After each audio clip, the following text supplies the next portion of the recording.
ঘন জঙ্গল আর প্রাচীন গড়ের নীরবতা ভেদ করে যখন অষ্টমীর সন্ধিক্ষণে হঠাৎ কেঁপে ওঠে কামানের গর্জন, মনে হয় শতাব্দী পেরিয়েও ফিরে এলো সেই রক্ত গরম যুগ।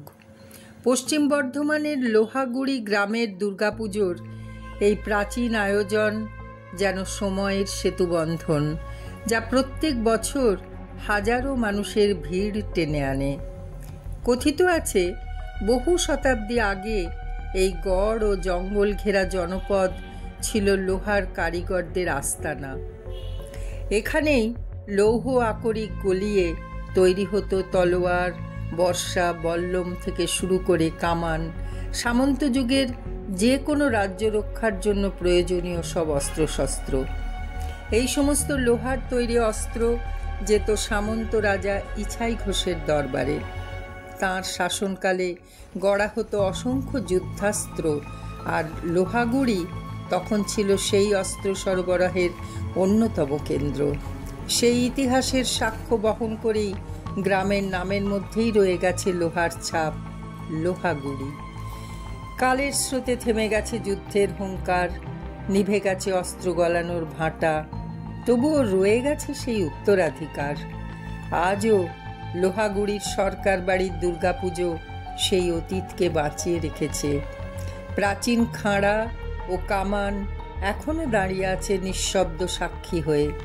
প্রতি বছর অষ্টমীর সন্ধিক্ষণে ঐতিহ্য মেনে সেই কামান দাগা হয়।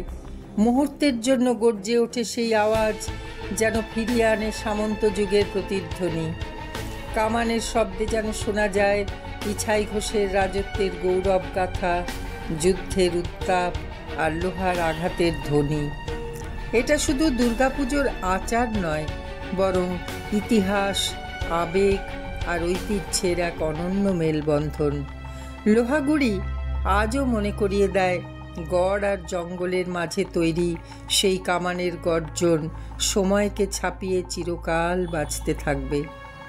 জগবন্ধু সরকার বলেন, আমাদের এই পুজো শুধু উৎসব নয়, বরং লোহাগুড়ির ঐতিহ্য, ইতিহাস আর গর্বের সংরক্ষণ। এই কামানের গর্জনে যেন আমাদের পূর্বপুরুষদের সংগ্রাম আর সাহসের ছাপ শোনা যায়। তাই প্রতি বছর আমরা প্রাচীন নিয়ম মেনে চলি, যাতে নতুন প্রজন্ম বুঝতে পারে সেই সময়ের ইতিহাস।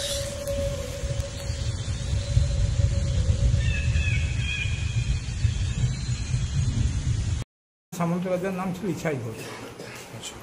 ইছাই ঘোষের সময়কার এসব। তার সৈন্যরা এখানে থাকতো, সৈন্যরা রাজবাড়ির কাছাকাছি থাকতো, কিন্তু অস্ত্রটা এখানে তৈরি হতো।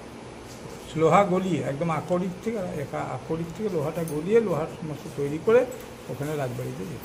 সেই তখনকার পুজো।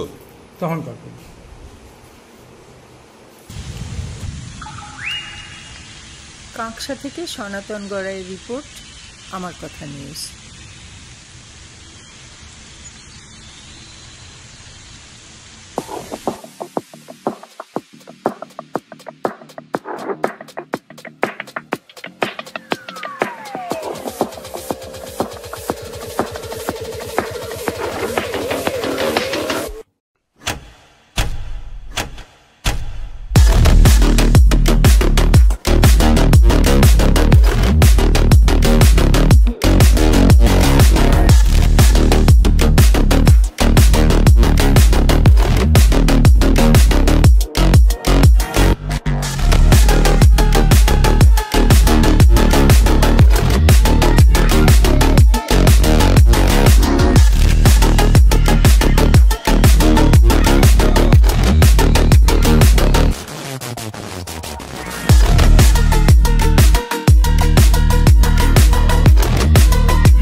Presenting the all-new Glamour X, India's most futuristic one, 25cc,